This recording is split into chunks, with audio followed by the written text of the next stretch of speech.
Занга академи. Чадвараа хөгжүүл ирээдүгөө бүтээ. Сайн байцгаана уу?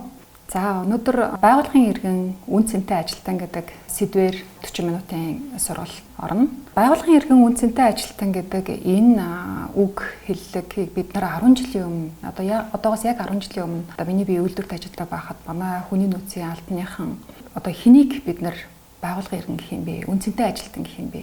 Байгууллагын иргэн үн цэнтэй ажилтан байхын тулд бид нар ер нь ямар байх ёстой юм бэ гэдэг нэг ийм асуултуудаар хөтлөгдөж гарч ирсэн. За тэгээ тэр хүрээндээ бид нар нэлээд баримт өнөөдөр ер нь Монголд нөхцөл байдал ямар байгаа юм? Бид нар ингээд үн цэнтэй байгууллагын иргэн байхын тулд үн цэнтэй ажилтан байхын тулд өөрийгөө улам илүү үн цэнтэй байлгахын тулд бид нар юу хийх ёстой юм бэ гэдэг ийм асуултуудаар хөтлөгдөж явж энэ сургалтын контентын эхлэл бол тавигдчихсан. За тэгээд өнөөдрийн энэ 40 минутын агуулгаар бол хүний хөгжлийн үзэл баримтлалыг талаар ярилцсан. За тэгээд Монголд одоо хөдөлмөрийн харилцаанд тулгамдж байгаа нийтлэг бэрхшээлүүд байгууллагууд ер нь ямар ажилтан хайгаад байдаг юм бэ?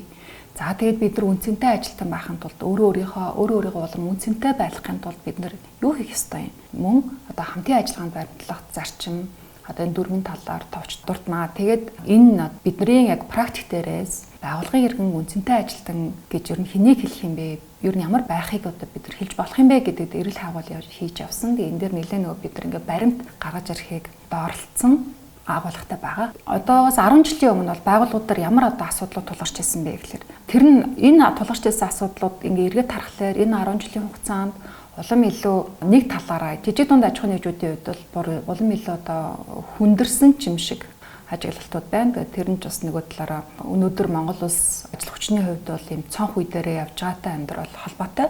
За энэ талаар бол ингээд сургалтанд бол дуртай явна. За энэ яагаад бид нар энэ контентыг хийх болсон юм бэ гэдгээр л хаавал бизнесийн байгууллагуудын хувьд ямар асуудлууд тулгарч ирсэн бэ гэхээр хүлээлтийг хангах ажилтан мэргэжилтийн хэрэгцээ бол өндөр байсаар л байна. Одоо улам энэ илүү ажил хүчний хэрэгцээ, ур чадвартай ажилтны эрэл хайгуул бол хаасаагүй юм дутагдaltaа бүр болчлоо. 10 жилийн өмнөхөөс дараагийн шат руу очсон юм шиг санагддаг. За ажлагчдын шилжилт хөдөлгөөн бол байгууллагуудад ингээд их байдаг. За нөгөө талаасаа ажлагчдад бол ингээд бас асуудлууд тулгарч байна. Тохирох ажлаа олохгүй байна, ажил сэлгэлт өндөр байна гэдэг ийм нөхцөл байдлуудтай байсаар байна. Тэгээ бид нар нөгөө том дүр зургаар харах гэж үзэж байгаа юм л да. Монгол улсын хүн ам хэдийн ер нь бидний нөхцөл байдал ямар нөхцөл байдал байгаа юм гээд мэдээж энэ дээр бол маш олон одоо бид нар датануудыг гаргаж ирж болно. Бид бүгдээрээ мэднэ те Монгол улс бол маш залуу үндэстэй ингээд. Тэр нь бол одоо 18-аас 45 хүртэлх насны залуучуудын эзлэх хувь бол 42% байдаг. За тэгээд одоо Монгол улсын хүн амыг ингээд насыг нь ингээд дундчлаад харах юм бол одоо 28.5 байна те. Тэгээ ялангуяа одоо ингээд байгууллагуудыг харах юм бол технологийн байгууллагууд бол бүр ингээд 19 20 энэ гэж ярьдаг шүү дээ. Манай ажилтнуудын ингээд насны дунджийг нь аваад үзэх юм л гэдэг. Ийм залуу ажилтнууд байдаг.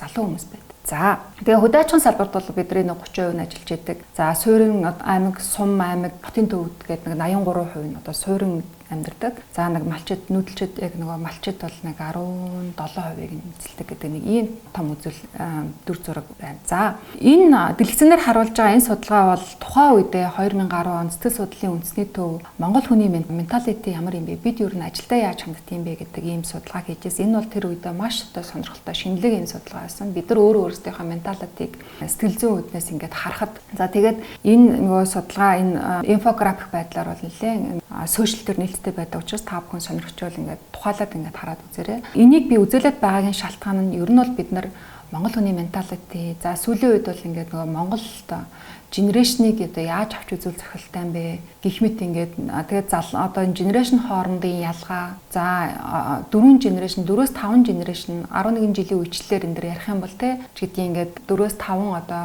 насны үечлэлтэй нэг ажлын талбар дээр нэг байгууллагад ажиллаж байна. Тэгэхээр эдгээр хоорондоо яаж харилцах гэдэг энэ тал дээр олон юм судалгаанууд хийгдээд бас энэ чиглэлд ярьдаг одоо зөвлөхүүд багш нар бол олон болж байгаа айгу сайшаалтай. Тэгэхээр бид нар бас энэ мэдээллүүдийг ингээд сонирхож үзэж байгаарэ гэдэг бас хэлмээр байна. За тэр утгаар нь би нэг харуулж байгаа. Тэгээд энэ сэтгэл судлалын үндэсний төв 10 жилийн дараа бид ер нь хэрхэн өөрчлөгдсөн болоо энэ Монгол хүний менталитийн талаар судалгаа хийнэ гэжсэн. Хэрвээ тэр ингээд гарах бол энийг харьцуулаад харуул бас нэлээд сонирхолтой дүр зураг гарах лөө гэж харж байгаа. Энэ нь эргээд бид нар нөгөө бид хин юм бэ? Бид нар ер нь ямар хүмүүс юм бэ? Нийтлэгээрээ гэдгийг мэдэх нь одоо эргээд бид нар тэнд шийдвэр гаргахтай. Эргээд энийг нөгөө ажилтаа ашиглах одоо өөртөө хөгжүүлэхэд ашиглах юм дээр бол их хэрэгтэй байдаг учраас энэ талын мэргэжлийн мэдээллүүдийг бас авч ивэл гэдэг утгаар би ингээд дурдлаа.